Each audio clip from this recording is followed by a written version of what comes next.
तारीख के वो पन्ना जिन्हें वक्त की धूल ने ढांप दिया है, वहां एक ऐसे शख्स का जिक्र मिलता है जिसने खामोश जमीन पर पहली बार तकब्बुर का कदम रखा। एक ऐसा वक्त जब इंसानियत ने तूफान नूह की तबाही के बाद अभी सांस लेना ही शुरू किया था। लोग डरे हुए थे, बिखरे हुए थे और उन्हें तलाश थी एक ऐसे निगहबान की जो उन्हें तहफ़्फ़ुज़ यानी प्रोटेक्शन दे सके। मगर उन्हें क्या मालूम था कि निगहबान के रूप में वो एक ऐसे दुश्मन को पाल रहे हैं जो आगे चलकर आसमानों के खुदा को ललकारेगा। ये दास्तान है उस पहले शख्स की जिसने बादशाहत की बुनियाद रखी, जिसने पहली बार इंसानों को जंजीरों में जकड़ा और जिसने पहली बार दुनिया को दिखाया कि जुल्म क्या होता है। ये कहानी है नमरूद बिन कुश की, दुनिया का पहला टायरेंट।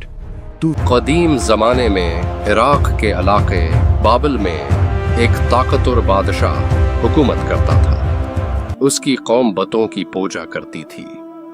हर गली और हर घर में मिट्टी और पत्थर के बने हुए बत रखे जाते थे।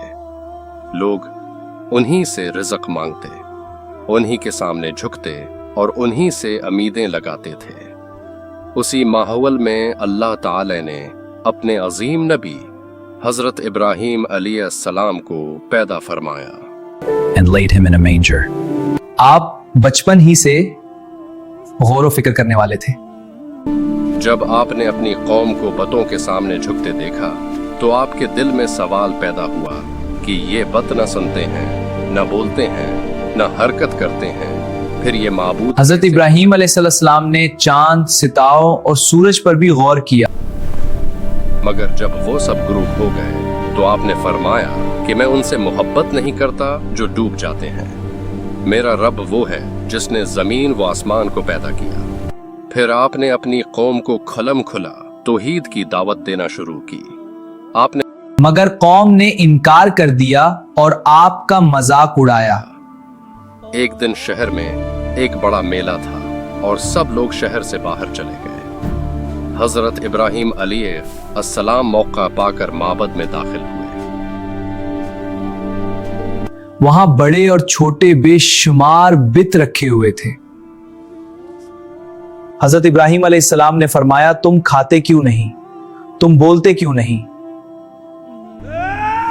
आया और तमाम छोटे बतों को तोड़ दिया और कलहाड़ा सबसे बड़े बत के गले में लटका दिया। जब लोग वापस आए तो अपने माबूदों को टूटा हुआ देखकर चीख उठे। उन्होंने पूछा, ये काम किसने किया? Look there, the walls. What does it mean? कुछ लोगों ने कहा कि एक नौजवान है जो इन बुतों के खिलाफ बात करता है, इसका नाम इब्राहीम है। हजरत इब्राहीम अलैहिस्सलाम को सबके सामने लाया गया। उन्होंने पूछा, क्या तुमने हमारे माबूदों के साथ ये किया? आपने फरमाया, बड़े बत से पूछ लो अगर वो बोल सकता है। कौम लाजवाब हो गई मगर अपनी ज़ुद और तकबर की वजह से हक कबूल न किया। उन्होंने फैसला किया कि इब्राहीम को आग में जला दिया जाए। उन्होंने एक बहुत बड़ी आग जलाई।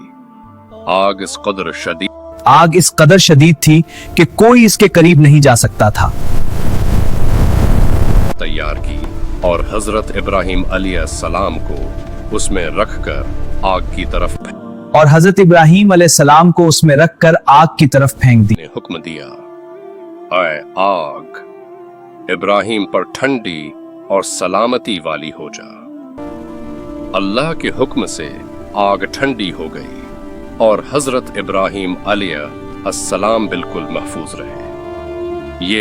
ये एक अजीम मौजिज़ा था। लोग हैरान रह गए, फिर भी ईमान न लाए। बाद में नमरूद ने हजरत इब्राहीम अलैहिस्सलाम को अपने दरबार में बुलाया। उसने तकबर से कहा, मैं भी जिंदगी देता हूं और मौत देता हूं। हजरत इब्राहीम अलैहिस्सलाम ने फरमाया, अल्लाह सूरज को मशरिक से निकालता है, तो अगर तुम खुदा हो तो इसे मगरिब से निकाल दो। तुझे क्या लगता है कि तू कौन है? ये मेरा दरबार है और मेरा हुक्म चलता है। और फिर यूं एकदम से बाजी पलट गई कि अल्लाह ताला ने एक नहायत मामूली मखलूक यानी मच्छर के जरिए उसे जलील किया।